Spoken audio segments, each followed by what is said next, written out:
to talk with the Department of Health or Environment or any of the others, and it's a even more serious problem in other countries. And we've seen today that all of these issues are intertwined like threads in a rope. On agriculture, on nutrition, on trade, on climate change, on national security, you can go down the line. There must be a holistic approach, and yet ministries still seem to be very resistant to collaborating with each other. I would like to know how encouraged you are about the countries in Latin America and their willingness to collaborate with each other towards solving these problems in a larger context. I'm going to suggest, Brian, if you want to tackle those comments. Yeah, easy question. No, I won't answer it. I don't know what the answer is. I would just observe, I guess, that metaphors can be important in building consensus, building a shared vision to which different institutions can identify and contribute and work together. I work in a national government, and what you remark on about the stovepipes, the institutional boundaries between departments of any government is a monumental challenge, because the problems we're trying to solve don't organize themselves according to how government ministries are organized. So sometimes the word vision is too often overused, but a metaphor, a policy concept, a sense of urgency at the international level, which we're seeing a little more of today, can be exploited shamelessly to force countries, to force institutions, to force ministries of one government to work together as part of a common vision. I've seen this in other fields, and I would just offer the slightly hopeful remark that the increasing attention to food security at times is nothing more than a slogan, but it can be taken advantage of to build the storylines, to develop the policies, to leverage cooperation toward solutions among players that wouldn't otherwise feel the same urgency to work together. Sorry, that's not an answer to your tough question, but a bit of an observation, perhaps. Thank you. Did you want to add some more? Yes, absolutely.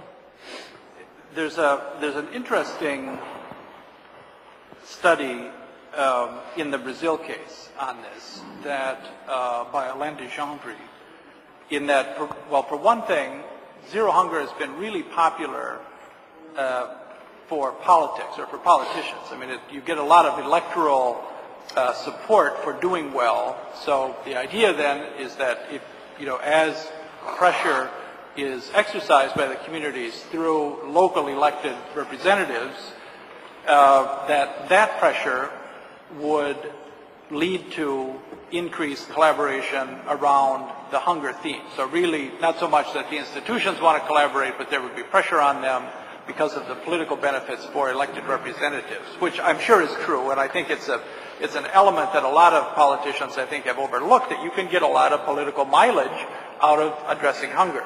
But in any case, the study looked to see if that was sort of the determinant or not, and they found that it was positive, but not the only thing. And it was probably necessary but not sufficient. And in communities where you had other mechanisms of coordination, in addition to that, it just worked a lot better. But still, the focus was on coordination at the local level rather than at sort of the higher level. Thank you very much.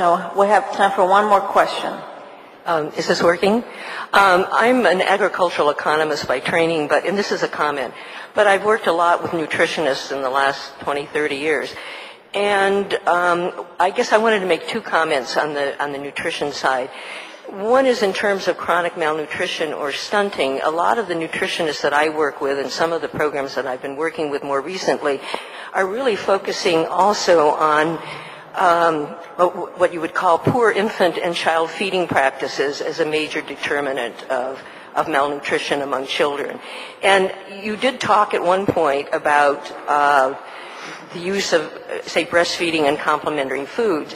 But I think this, to me, this is something that people need, that are talking about food security, need to be reminded about. It's not just improving education generally, which I think is very important, but it's also providing education on some very specific kinds of behavior changes that need to be made in order to reduce malnutrition.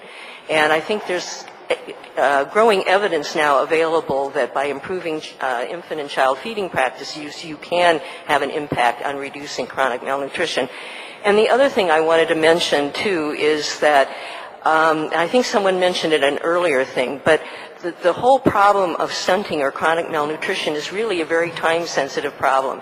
You've basically got maybe conception to 2 years of age to impact those children. So it's not something that you can, say, well, we'll deal with that by dealing with poverty. I mean, I think you do need to deal with poverty and some of the other things that you've been, that you were talking about in terms of the determinants of chronic malnutrition among children. But I think people need to be reminded, for the individual child that we're talking about, we really have a time-limited, period in which to make changes in order to ensure that they do not get chronically malnourished. Thank you. Thank you. It is a window of time, that is correct. Well, I would like to thank the panelists for the outstanding job they did, not only in their presentations and the content, but they each stuck to 10 minutes, and I am in awe of you that you could do that. So thank you very much for your presentation. Let's give them a big round.